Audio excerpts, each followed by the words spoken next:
I'm Shane Nyland, and my co host is Blake Musser. And these stories you're about to hear are from Weapons Company, 2nd Battalion, 4th Marines, 1st Marine Division, about the events surrounding and directly from the mouths of the people who were in Ramadi 2004.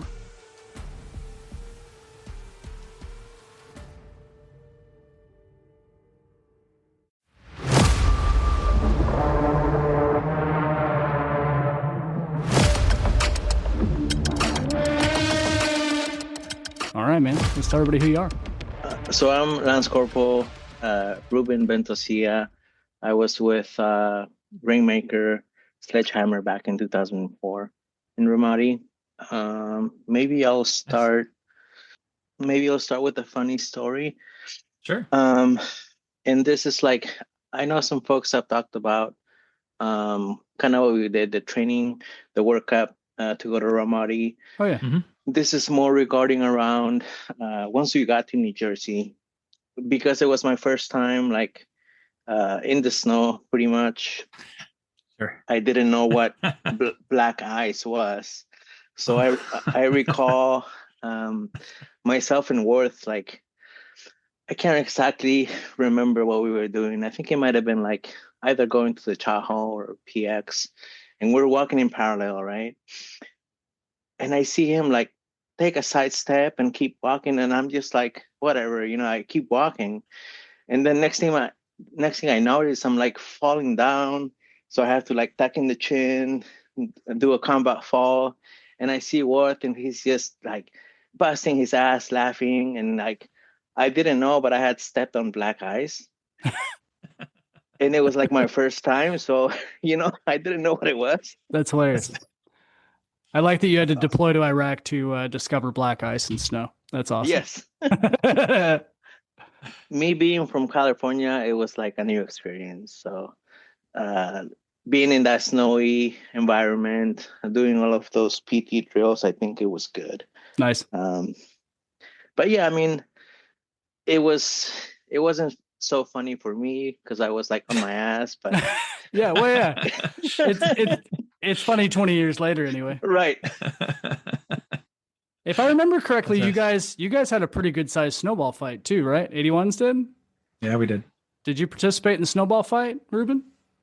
I can't recall, but I'm sure I did. It was like a yeah, nice.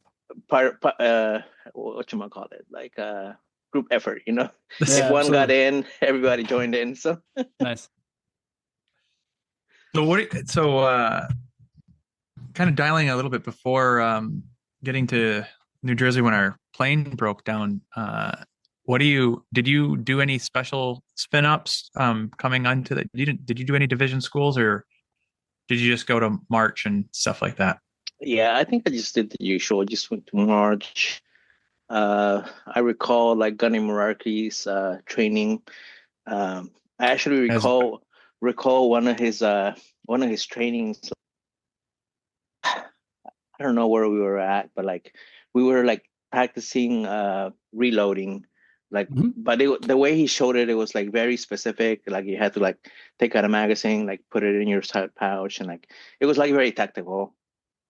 And I just recall, I don't know what I was doing. Like I was still trying to put two and two together. Like, are we like for sure going to Iraq? So like, anyways, like I messed up, and like gun embroidery was on my ass, like chewing me out, and I'm like, oh, I'm sorry. I don't know what I did, but I mean, I just recall gun hierarchy, and like everything he taught us, it was like some of the stuff was difficult and tough, but I think it was just like he was trying to like teach us and like make us understand, like, we're gonna hit the shit, and we better be on be on it. So Yeah. I just I really, good times. Yeah, he was one of those few people that was in the battalion. There was only a couple of them that had previous combat experience prior to Afghanistan and Iraq, at least of this iteration. But also, he was an instructor at Quantico, and he had a ton of different types of experience. He also had, and this was always one of the things we used to joke about, that some Secret Service agent had to deliver his SRB because it was classified. But he did also have a classified file that was part of his qualifications. That, it wasn't all of his records weren't in his SRB. So you go to his SRB and there's like a gap. So it was interesting. Was he also a sniper? I think he was. He right? was, yeah, he was sniper. He was formerly sniper trained and everything. So yeah, That's very cool. But yeah, I mean, before I joined the Marine Corps, I was just straight out of high school. I think I was like, I don't know if you guys know, but like I came from Peru, so like I came to the I U.S. forgot about that, but yeah. when I came to the U.S. when I was 12, so I joined the Marine Corps when I was 17. So like my English was very broken. It probably still is, but like I'm hoping it's a little bit better now. But it's you've come a long way in 25 years, my friend. well, am I wrong? But I think we were all in infantry school together, right? All three of us. Yeah, I think so. I don't ever remember having a hard time understanding you, but I also grew up in Arizona, so I was talking to people who spoke Spanish my whole life. So maybe it was just me, but I think you always were doing pretty good, especially for somebody who only been around for 5 years. Yeah, no, I was teasing you, Ruben, but no, there were several other people I'm not going to name that were a lot harder to. Oh yeah, absolutely. to understand. No, I mean, it's all good. I mean, I recall like our seniors, like T-Wig and some of the other folks kind of picking on me, but I think looking at it now, in hindsight, I think it was just like out of love, like they weren't picking on me because they were mean. I think they were trying to be supportive somehow, maybe. I think in some I think they all found something that made you unique and then chose that as the thing that they were going to grind on you, because I definitely had my choice things that they chose to make sure I was aware of my shortcomings on. And I think we were on the same platoon, right, Master, for a boot camp? Yeah. Yep. Yeah. Yep. I remember, I think it was Sergeant Paul always being on my case. Good times. Yeah. Good times had by all. But yeah, no, yeah, we did. And then, and then we got to the fleet about the same time too. But Nyland and I came a little bit later, but I remember you getting knocked out by that bipod and you having to stay behind in SOI. Yeah. I think you try to get up, and like some sergeant from SOI was like, "No, Master, you can't continue doing the hike." You were like, "No, but I can do it. I can do it." No, it was actually the barrel, because I was carrying a crucifix, and then when I fell, the back of the barrel hit the back of the nape of my neck, and then my head hit a rock. Or at least that's just what I was told. And I was out cold. And then other people are going to have to jump in and tell this because I don't remember anything for about a week. And so I got knocked out bad. You looked dead. You looked dead at the time. And honestly, I think they thought you were dead because they were slapping the shit out of you to try to wake you up. So I think they thought you were dead because you were pale white, not really breathing, not really moving, and they were like smacking you, and you weren't responding. And then all of a sudden, just like Ruben said, you got up like a zombie, and we're like, I'm just gonna keep going. Yep. Yeah. Yeah. Not service related though. Yeah, that's right. I was getting TBIs before they were in vogue. You started it. That's right. Trendsetter. Yeah, good. Yes. That's good. Let's see, but I'm guessing maybe I'll start off by saying, like, when I joined the Marine Corps, September 11 had happened, so I was thinking, I'll do my 4 years, deploy, whatever, get the VA loan, get my studies out the way. But September 11 kind of, threw a monkey in the wrench type of thing in my process. Yeah. But I don't know. I mean, being in the infantry, I think it really helped me grow up, because at the time, I think when I joined, I was 17. So I went to boot camp. I was barely 18. So I think it really helped me like understand the big picture, be more responsible, Um, I think it helped me grow up pretty quick. Because I remember, especially when I came back from Iraq and once I left the Marine Corps, I felt like a lot of people, for example, at college or at the university level, they were like bickering over little stuff, and I was just like, it's whatever, no big deal. Just keep doing your thing. So I think it helped me from a perspective, just be more insightful and overall just, focus on the big things. Like, who cares about the little stuff? Yeah, that's true. It's always easy to keep it a little bit more in perspective when somebody's not shooting at you. So Exactly. And especially after like listening to some of the other podcasts, like I'm surprised how getting shot up, getting IED'd, it was just normalized, right? Like especially like I felt like it came at a certain time when we were just doing our thing, and it was normal. Like we were just like, all right, just another day. Do you remember the first time you got into a firefight? I remember,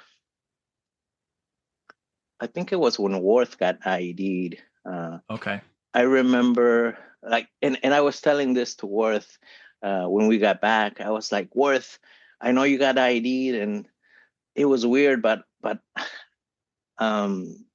I just felt like some negative energy before the explosion. And I was just like, I don't know if it was just me. Like, I don't know what was happening, but like, yeah.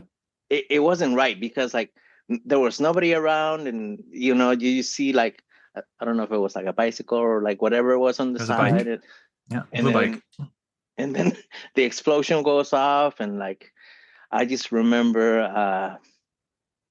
after Worth had been evac'd or whatever, like I just felt so upset and so like I was so angry that I couldn't like shoot back or anything because like I think initially somebody was throwing rocks at us, or I can't remember exactly. Oh yeah. No, that was yeah, they gathered up and they were down the alleyway and they were hucking rocks at us. And so that was, I remember I have a very vivid memory of just praying that one of those rocks pegged me so I had a reason to engage. But never did, so fortunately, because that would have been not good. But so were you a dismount at that point or were you a driver? Initially I was a driver. So when we went to not before, actually, was it Kuwait?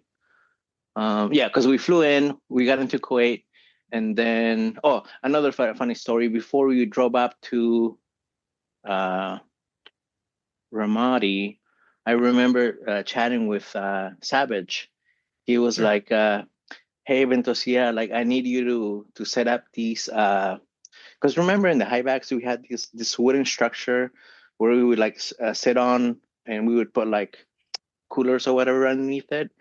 Yeah. I can't remember if it was Savage or Riegelsberger, like one of the two. They were like, "I need you to build this wooden structure, figure it out." And I was just like, "All right." So I came up with having those 6 like big wooden pieces or whatever, and then kind of like a big sandwich, right? Yeah. So I don't know if it did the job, but at the time I was like, if I just put 4 of those big wooden pieces, I'm sure that's not gonna fly. So luckily having 6 of them, and it wasn't too big or too small, so I think maybe like at least 4 people could sort of sit comfortably on it. So I remember that was pretty cool. Oh, I remember him telling me, "Hey, Ventocilla, we're gonna go," and what does he say? Like something about dumpster diving, and I just looked at him like fuck you, I'm not gonna dumpster dive. And he was like, no, I'm gonna do it. You just help me carry all the shit. And I'm like, all right, I'll do that. Yeah. We did a lot as a company. We did a lot of scavenging prior to us rolling up there. I would be curious at what the statistic actually would be of the percentage of things that we brought up there that wasn't ours 24 hours before that. Oh, yeah, that probably a lot. It's a ridiculous number, I think. I mean, almost all of those doors that we got were taken from that National Guard unit. Yep. We got a couple of fans that we wired into the Humvee battery, so we had fans in the like just blowing hot ass air, but at least it was something, some moving air when you were sitting still. And extra tires, gas I got like cans.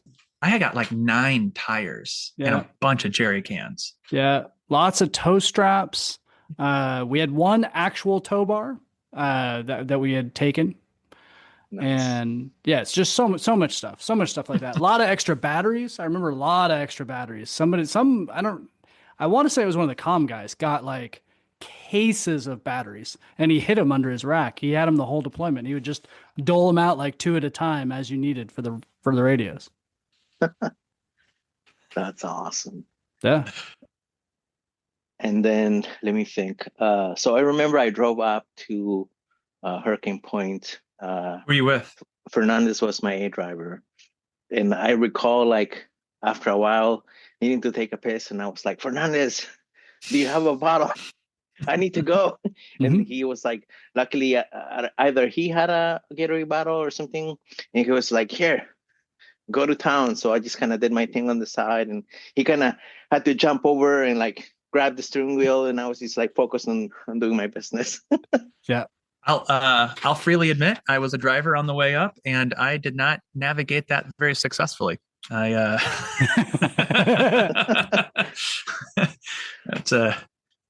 chalk it up to the Irish curse, and I could not quite between the dick flap, flakjack protector, and everything that did not work out well for me. So, I mean, I'm not gonna say I'm innocent. Like it was a mess. But it dried, so whatever. Mission accomplishment. That's right. Then troop welfare. Yes, absolutely. So was the back of your truck just filled with gear? Did you have anybody in the back? I think it was just mostly sea bags and other stuff. Like I remember, I don't remember where we stopped, but like we stopped somewhere.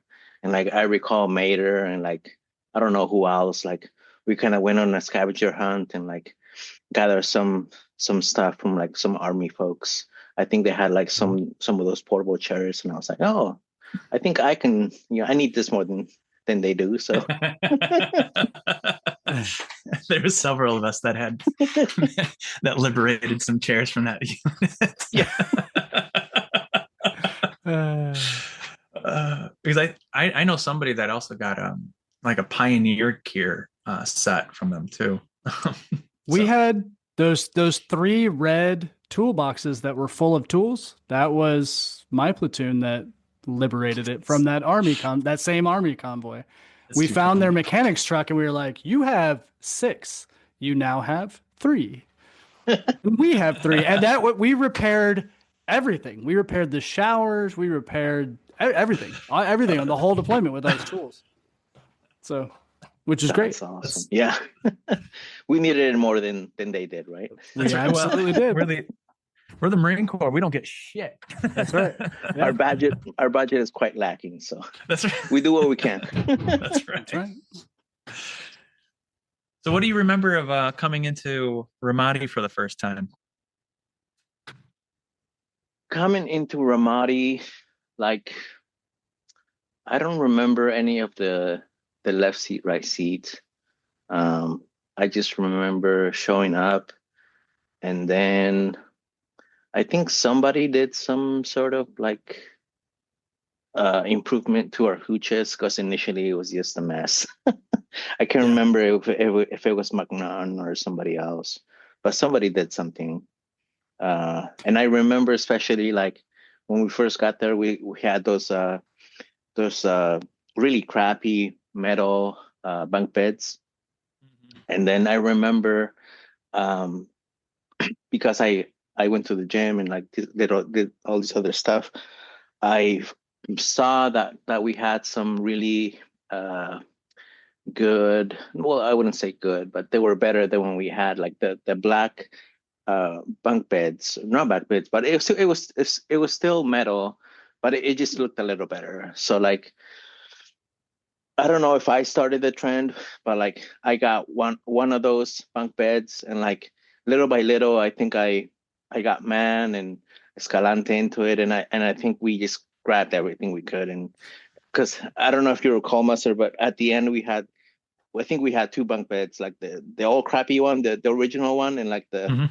the one that was black that was a little bit better, and I think I don't remember if Man was sleeping above me, but like I remember that we used that black bunk bed as our as our bed because it was way more comfortable. Good deal. I love it. What else? I mean, I don't know. I guess as I think about the missions that we did and whatnot, um, I specifically remember one of the missions where we took out the engineers, and I think they had some. I think they were looking for IEDs or whatever.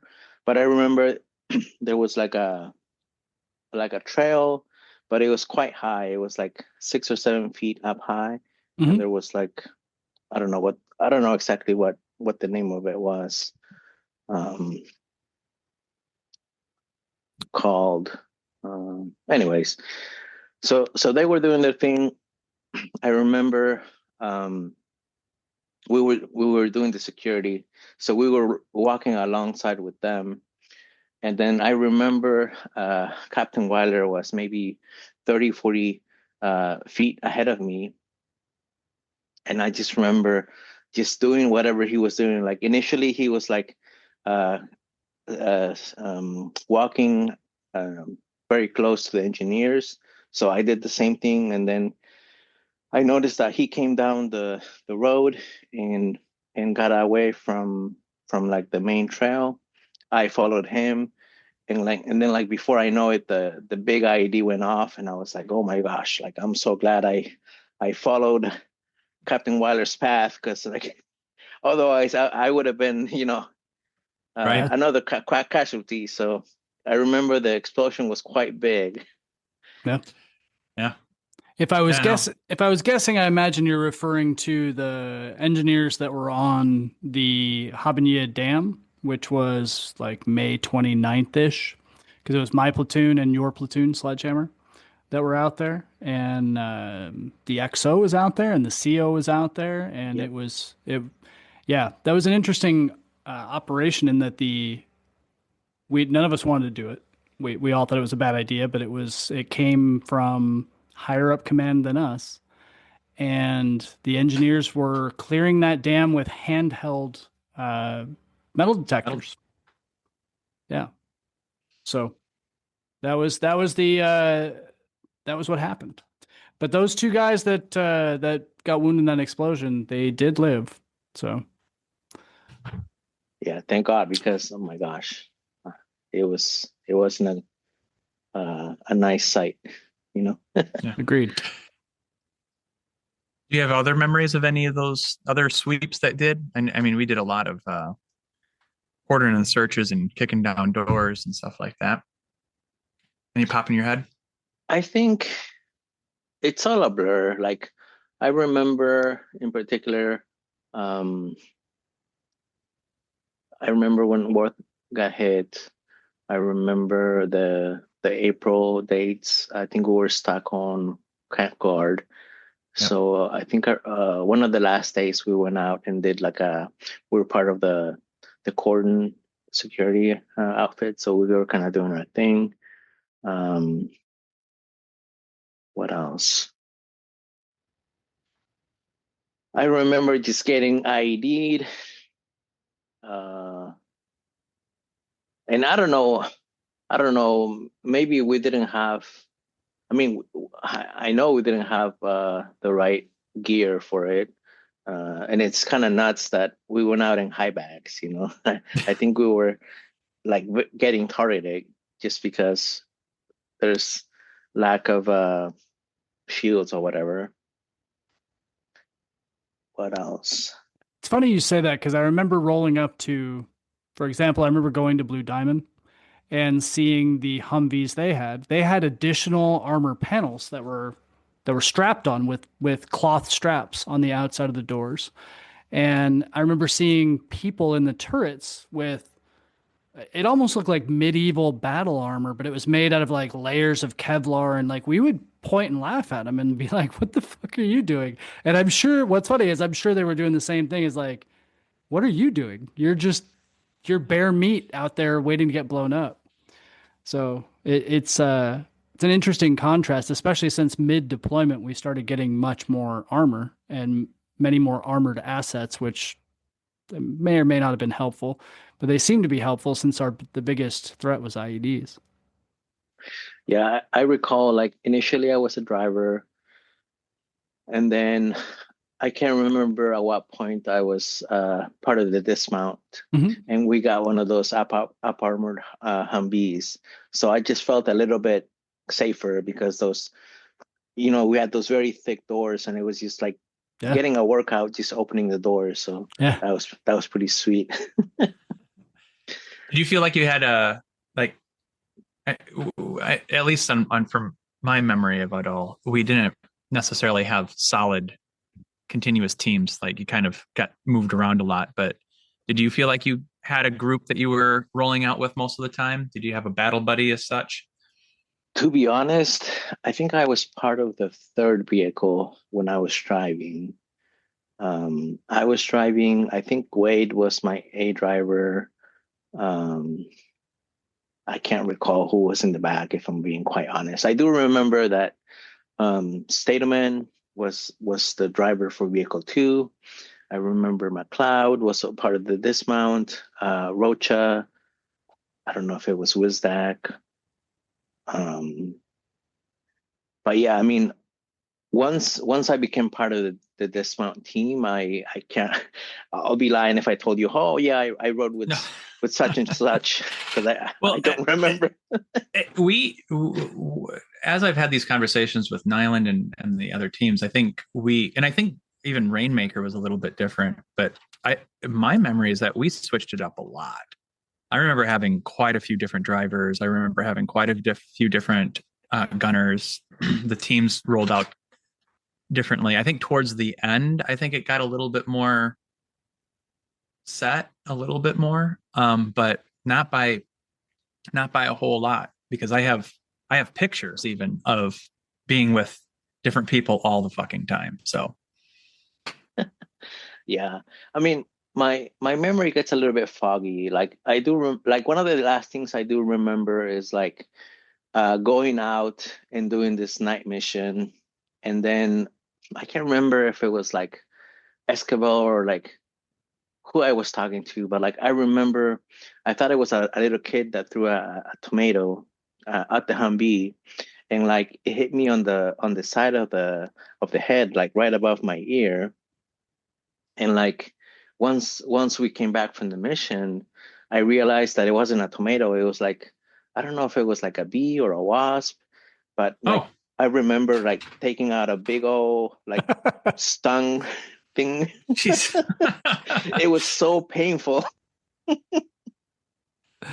And I remember whatchamacallit, just like being in a lot of pain. And then I remember after a while, I think it was Doc Hinkle, he was like, hey, I think you need to get checked out. Because he noticed that the left side of my face had gone numb. Oh. And they were like, you might be having a stroke. And I was like, oh, shit, okay. Nice. I read once, this isn't good. Yes. So Doc Hinkle takes me to, I think it was Doc Rakebrand. Or Sure. Yeah. That would have been our line doc, yeah. And then he was like, all right, let's get the lieutenant. So they take me up to see the lieutenant, and the lieutenant is like checking my face, and like I recall Doc Rakebrand in the background, like making fun of my face because it was like I couldn't move it, like for the life of me, like oh my God, I could move the right side fine, but it was just the left side. It was like so difficult. And I remember Doc Raybrand, he was like, hey, Doc Hinkle, like, don't make fun of Ventocilla because he could be having a stroke. This is very serious. And like, at the time, I think I was 21, whatever, 20. And I was just like, a stroke at my age, like, whatever. Like I didn't think it was a valid response. But what ended up happening is they evac me to Baghdad. Oh. And then once I got to Baghdad, they checked me out. I don't know what they did on MRI or whatever. I'm not very savvy when it comes to those type of tests. Yeah. And they tell me, so it's not a stroke, but it's Bell's palsy. So I think it was an inflammation of the seventh cranial nerve or something like that. I think is what they described. That's a good memory, man. That's a good description of it. Yeah. Nice. And I was like, well, like, what's the cause? Like, how did I get it? And they were like, we don't know. I was like, great. I think afterwards they were saying, oh, it's due to stress or something like that. And I'm like, no shit. I'm in Ramadi. Yeah. And I just remember maybe staying in Baghdad at that hospital, maybe like 1 day or 2 days. I can't remember exactly, but I just remember going back to Hurricane Point. How did you get back? Sorry? How did you get back? Oh, a helicopter took me back. See, I was going to ask, they flew you out there and then they flew you back? Yeah. Nice, dude. You got a little free helicopter tour of Iraq? Yes. Nice. Now, Go ahead. I was just going to ask, did you go to the main hospital right in downtown Baghdad, the one near the green zone or in the green zone? I have no idea, but I just remember it was a mismatch of like U.S. personnel and also like Baghdad folks. Yeah. So I don't know if it was the main one or not. Hard to tell. There was like 3 big hospitals at that time in 2004, but the main big hospital was the one that was closest to what became known as the green zone or the international zone. But you could have been in any of them. I was just curious if you had any memories of it, because that's interesting. I didn't even know you had left. So that's. I don't have a memory of that either. Do you have any idea when that would have been in the deployment? Was that beginning, middle, end? Yeah, my memory is a little bit foggy. It wasn't for sure at the beginning. I want to say it was maybe towards the middle or towards the end, because I just remember coming back.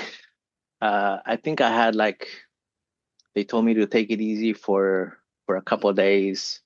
And I remember it was Sasaki, like when I was going to the chow hall, I think it might have been breakfast or something. Like, it was very embarrassing because the left side of my face was numb. So like whenever I ate cereal, it would go in one side, but it would go out the other side.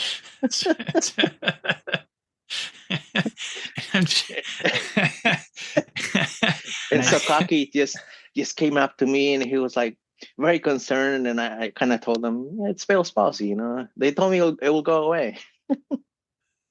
It's no biggie. That's awesome. I also you're good. You're good now. Like, how long did that last? It lasted a while. I wouldn't say I'm good. I noticed, like, for example, especially the left side. When I'm super tired, I look like KK, like on the left side. Like, remember when he would smile and like you couldn't see his eyes?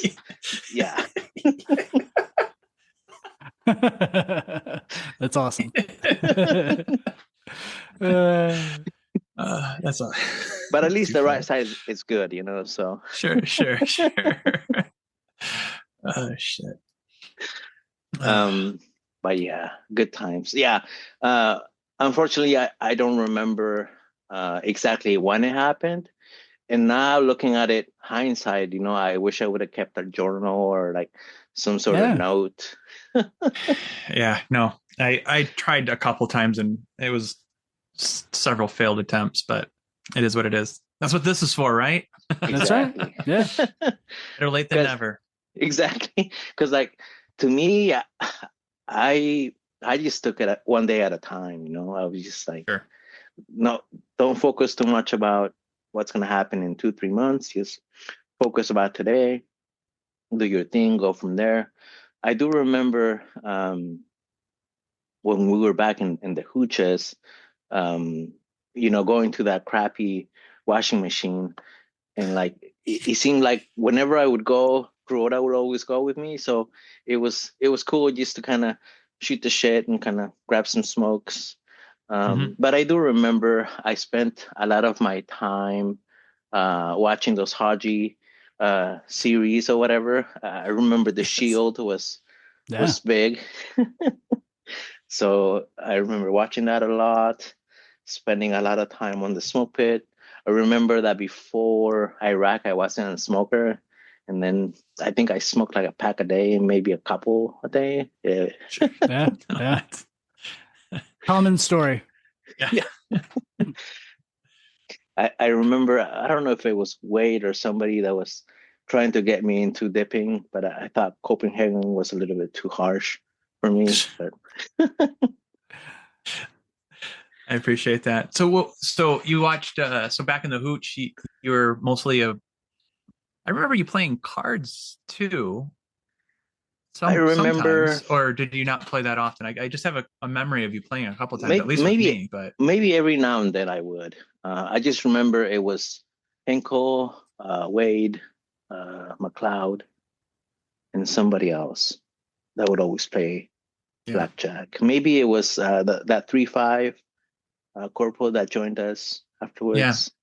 yeah. There was a Uh, couple. Well, the Martinez and would play. I know, but um, he had yeah. a red hair. I forgot Oh, his name. Clark. You're Clark. talking about Clark. Yeah, Yes, yeah, yeah. Those guys would play a lot. Yeah, but I guess now that I'm thinking about it, I guess those were really the only guys that other places people would rotate in and out on cards, but we mostly watched movies and stuff like that. I exactly. think a lot of people had their own DVD player. Yep, that was me. Just Yeah. lay on my rack and watching some series. I remember a Gunny Cook coming by and dropping off some books, and I would read them. I can't recall what type of books they were, but I remember him like checking back on me every like after 2 or 3 days. He was like, "Are you done?" I'm like, "I'm sorry, Gunny. I'm a slow reader, you know." He was like, "You should be done." I'm like, "Not yet. Give me some time." uh, we had a pretty big library over there, that's for sure. Comparatively, surprisingly large, considering it was an infantry, but it was an infantry unit of Marines. Oh yeah. I remember I think my parents went to Peru and got some of the chocolate or whatever. They mailed it out my way, and of course it was just all mush, but I wasn't gonna throw that away, so I just Yeah. kind of did my thing, and I still ate it, but it was quite good. And I also remember that I didn't know how to use like the cup of noodles. You know how you have to add in some uh, hot water, wait like 5 minutes or whatever before you eat them. So I remember like Doc Henkel like teaching me, oh, you can also put like some beef frankfurters on top. You mix it Oh, up and and you eat it, and I'm like, oh my gosh, sounds delicious. Especially after all the shit they gave us at the, Yeah. no, those eggs were so nasty. Yeah. boil it in a bag and then cut it open and dump it out. Seriously. Yeah. But I mean, overall, I remember just getting ID'd on some of the missions. Of course, waiting for EOD to come out. They would take forever. I'm just surprised, but in a good way, that they had so many chances to really hit us. But luckily the timing was off. No, we definitely got lucky. Yeah.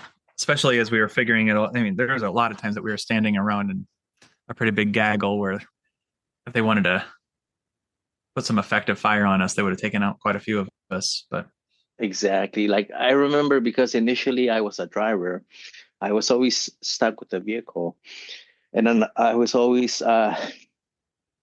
helping out the gunner, right? So I was like watching his back, and I always had this feeling like I'm a sitting duck, because like I couldn't move, and it wasn't a an easy going feeling, but I was just so glad when I was part of the dismount. I would just go into the houses, do whatever I needed to do. So that was a good feeling. any specific memories in any of the houses? Um, Not necessarily. I do remember one of the times when we went into a house. I think it was like Esquivel, and like I don't know who was all um, with me at the time, but I remember that we went into the house, we came out, and then we had to walk for like a really long time from the house to the vehicle, and it was like we had to like take turns looking at the rear, and it was just like so uneasy because of course we make a lot of noise and everybody knows that we're there, but luckily nothing happened. Yeah, but I mean, what else? I remember the reporter Oliver North was there. I think we took a picture with them in front of the palace. Mhm. That was Nice. pretty cool. Yeah. Did you know who he was before we deployed? I had no idea. Yeah. I just thought it was some old dude. Yeah. That's also very common, which I think is funny. How famous he really is. Yeah. I mean, again, just me being I only had a high school education at the time, right? So I think it was Sergeant Anthony that somebody mentioned was very good into the history, Yeah. but I mean, he had a very distinguished background, right? Wasn't he Oh like a yeah. colonel or a He or was a a Mar- E5 or a O5 or a O6 he was a before very, he? very combat active Marine colonel in Vietnam, and then after that, he became part of the president's inner cabinet. And then the famous thing was the Iran Contra deal that was in the early '80s with Ronald Reagan, and he ended up testifying and being blamed for it being not handled correctly. That's right. Yeah, and then later, he worked his way on to Fox News as a war correspondent in the first Gulf War, and then come our time, I mean, at least from my perspective, he was the only person who was down in the dirt in Ramadi, really filming anything. Him and obviously Dave Swanson took a lot of those famous pictures when he was with the guys in Oh, Echo. So yeah. Oh yeah. Yeah.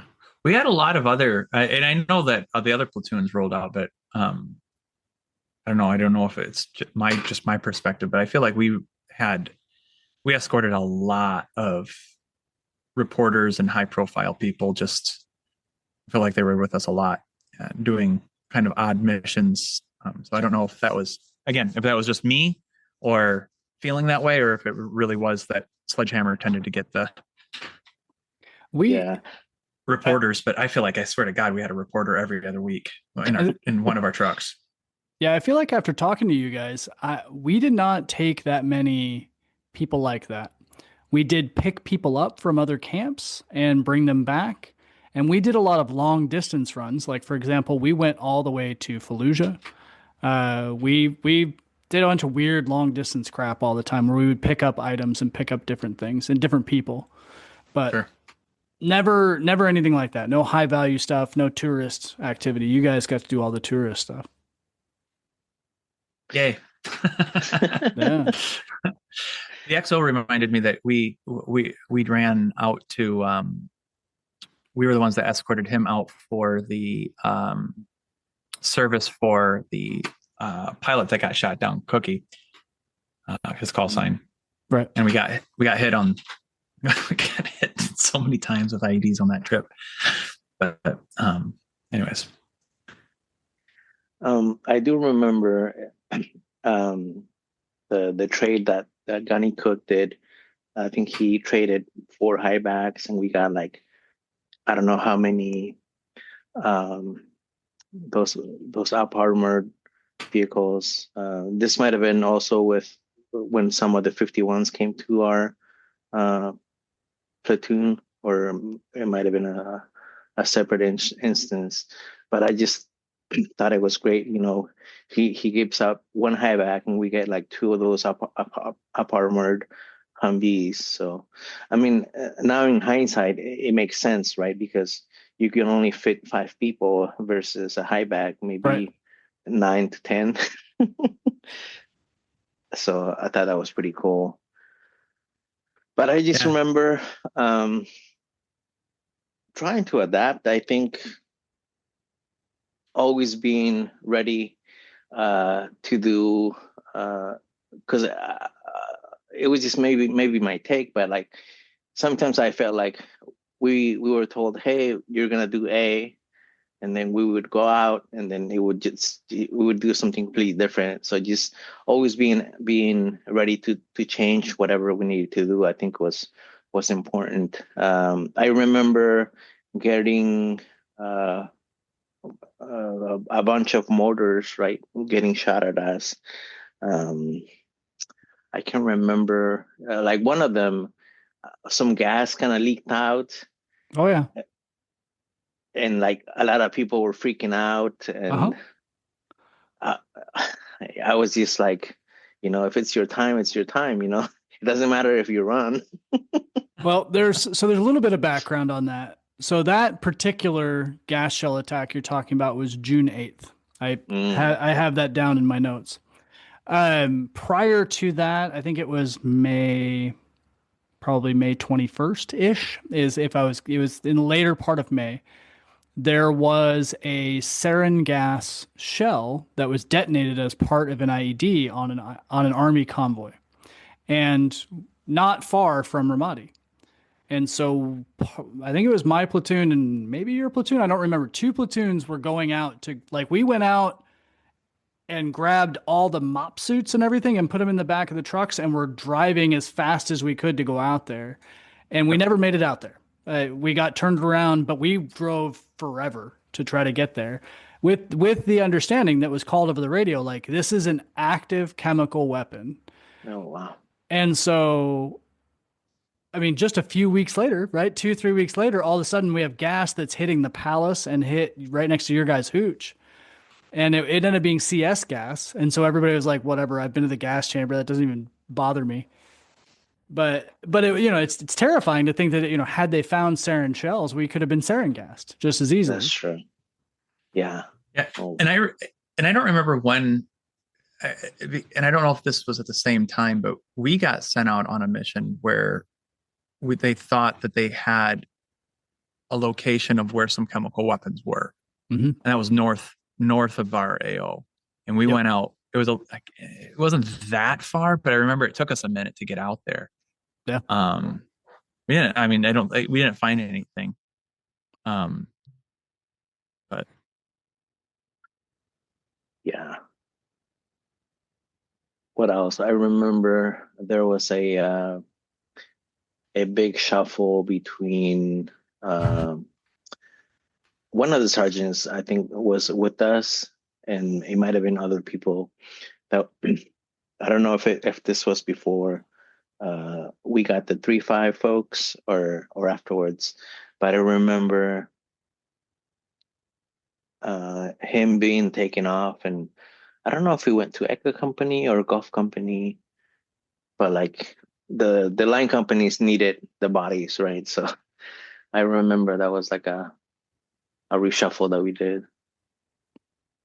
I don't remember. Are you saying I don't remember that we donating lost anybody. somebody? Yeah, that we lost somebody from weapons No, and no, they went no, down to the no, weapon. no. I'm saying one of the sergeants.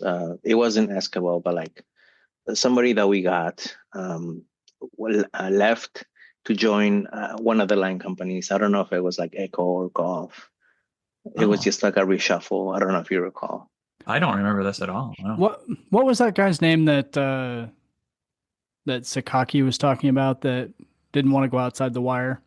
I wonder if that's what you're Oh, talking about, because that guy did. He stayed in the COC for a while, and then I don't know where they sent him. yeah. Oh, maybe that was him. Huh. Yeah, it's like, yeah, Yeah, maybe but you might be, because there was more guys at HQ at the beginning than what happened at the end due to combat losses and other right, reshuffling processes. right. Oh, I know there was at least one, if not two. Hmm. That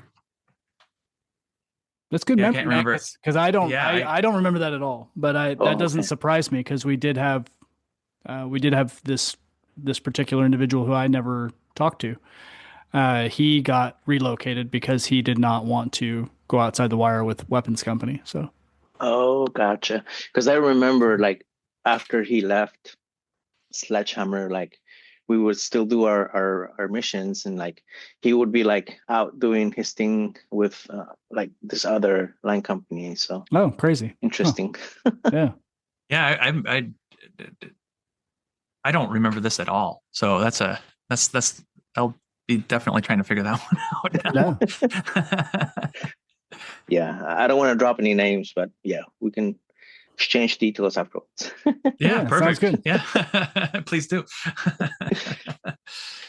What else? I mean, other than that, uh, I remember coming back from Iraq, just being so happy, just being on the bus back in Oceanside, and for the life of me, I could not remember like where the closest In and Out was at. Uh, just because I was like so focused on, Yeah, Ramadi and sure. whatnot. Um, Did you before have that, people? Did you have people meet you on the parade deck, or when you got I back? Or don't remember. Probably not. okay, But I had a keg of beer, so no, what else do you need, exactly. But I remember that the process of winding down, I don't think it was quite as successful as it could have been. They did send us to this other base. I think we were able to like play video games or whatever for a few days before we Junction City. left. Yeah, we went over to Junction City well, you all went. There was a stay behind unit that Nyland and I and several other people were a part of, but you guys went over for like 2 weeks or something like that. It was maybe 9 days, because we were doing left seat, right seats for what, 5 days, and then we were over at Junction City for 2, 3 days before we left. So it wasn't long. Oh, that's cool. It was pretty short. Yeah. I do remember, I think he was a sergeant from 2-5, the guy that was the vehicle commander that was gonna take over.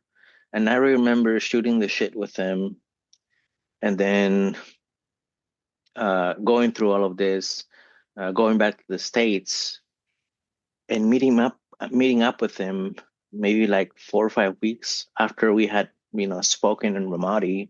Oh yeah. And it was like super weird because like what is he doing what is he doing back, and I remember like he was like in a state of shock. He just kind of like waved his hand and like went back into his room. So I didn't want to push too much as to what happened, but like after listening to all the other podcasts, they just, I don't know, maybe a lack of it's crazy to me now that I listen to this podcast. Like we were giving these people instructions as to what to do, and like I can't comprehend why they didn't follow our directions. I'm Yeah. sure casualties would have been a whole lot less than what they were. Yeah. I They don't. had Go ahead. I was just gonna say I don't have a good explanation for you other than I know their leadership was telling them that we were over aggressive and that they should not follow our example. I think they learned pretty quickly that that was not necessarily the case, and it sounds like they changed after about 6 weeks after we left. That they became also doing a lot of the same things we were doing. They literally opened up the 2-4 playbook and started running it. But there was And probably then it wasn't much after that then they divided up the city, because then they correct. realized that it Oh, like a battalion can't, well, other than 2-4, but a battalion can't handle holding Ramadi by itself. Right. So I think it's also another thing to even now, 20 years later, how many things are written about 2-4 in 2004? Very little. How many official things are written? Also fairly little. I mean, there's a few major publications, but not a significant chunk compared to the number of publications that are on, say, Fallujah or Marja, to use an Afghanistan example. or hell, even Ramadi 06. Right, right. right. There were just more things written. And so it sounds like the official record keeping and passing of word hadn't really been implemented yet. It was just so early in the war, we didn't realize that this sort of institutional memory was not being used. Yeah, that makes sense. And I do remember chatting with Terwilliger, like one of our senior NCOs. That Yeah. was pretty cool. Yeah. I think he was saying he joined the reserves and kind of did like a backdoor type of thing. Well, if I remember that story correctly, what had happened is that they had instituted some stricter tattoo bans, and so he couldn't get in to the act. He couldn't reactivate normally, and so the reserves had a lower threshold of letting him in for the sleeves that he had, and then he activated immediately on the backside of that. Is my memory of that story. Yep, that's what he told me too. Yeah, he was a good dude. I hope he's doing well. Yeah, I haven't heard from him for a long time.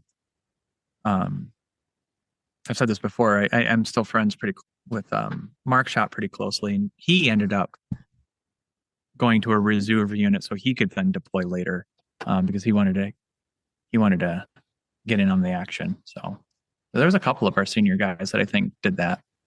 Wow, that's cool. Yeah. Yeah, but what else? Oh yeah, that reminds me. Was it Layton that got meritoriously promoted to sergeant He did. while we were in Iraq? He did. Yeah. Yeah, I remember he was very, very good about doing his things. I think he's a E9 now, right? He retired, but he yes. retired. Yeah. No, he's doing well. One of the questions asks, what does your service mean to you today? Yeah, good. That's exactly what I was just going to ask you. So that works out perfectly. Yeah. 20 years later, man, how do you make sense of it all? I mean, if you asked me, did we improve the situation in Iraq? I don't know. Did we make it worse or better? I don't know. I mean, at the time, I was just following certain orders, being told what to do. It's very difficult without getting political about the reasons why we went in. Sure. The reasons why we did what we did. It might just be my take, but it seems like wars happen every 10 years. Mm-hmm. For one reason or another. Now me having kids, I think the question for me would be if I would be happy with them joining the military, and I think I am not opposed to it, but I would maybe say do something that's more that you can use like a transferable skill. So maybe like, don't focus so much on the O3 life. Sure. I mean, it's great, but maybe do some of the things that can more easier to transfer over. It's hard to say if we did improvements to Iraq or not. I'm not gonna say what I went through wasn't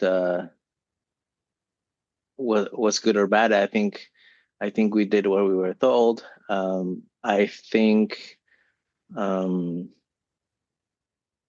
of the times when I went out on those missions, it wasn't just because I was thinking about myself. I was thinking about McLeod. I was thinking about Rocha and all the guys in the platoon. I wanted to see them come back and do bigger and better things. So I'm just glad I came back. And then actually when I came back, it was a shock because especially when I started going to school, like some of the students were like, "Hey guys, we have a hero," and I'm like, "Well, that's bullshit. I'm no hero, I'm lucky to come back." I think I want to say the heroes were, the savages, the people that didn't come back. So I thought that was bullshit. But I think that's another reason why we do what we do, right? Just because people back in the States have that freedom of speech and they can do and say whatever they want. So sure. I hear you. Well, that's good, man. Anything you want to cover that we didn't cover, or you feel like that wraps it up, man? I think, I mean, like I said, I don't think anything else comes to mind. Because after I came back from Baghdad, it's just like a big blur. Like I know we did different missions, but I can't remember exactly what we did. So that's all right. Maybe I'll think about it and maybe we'll have another session. Hey, and that's 100%. What's funny is we've said that to everybody. We're like, we're happy to have people on second, third. I'm sure at some point we'll have somebody on the fourth time, right? And just keep kind of getting little pieces of the pie as people's memory gets jogged. Sounds good. But I want to thank you both for doing what you're doing. I think it's great. It's it's really awesome to like be able to talk about some of the experiences that we went through, just because it's very difficult to talk to somebody outside the Marine Corps and outside of 2-4 that hasn't experienced what we have experienced, just because I feel like some of the stares I get is just like, what? Right. Oh yeah. Yeah, they have a hard time relating. If you like what you heard, make sure you subscribe for future episodes on your favorite podcast service.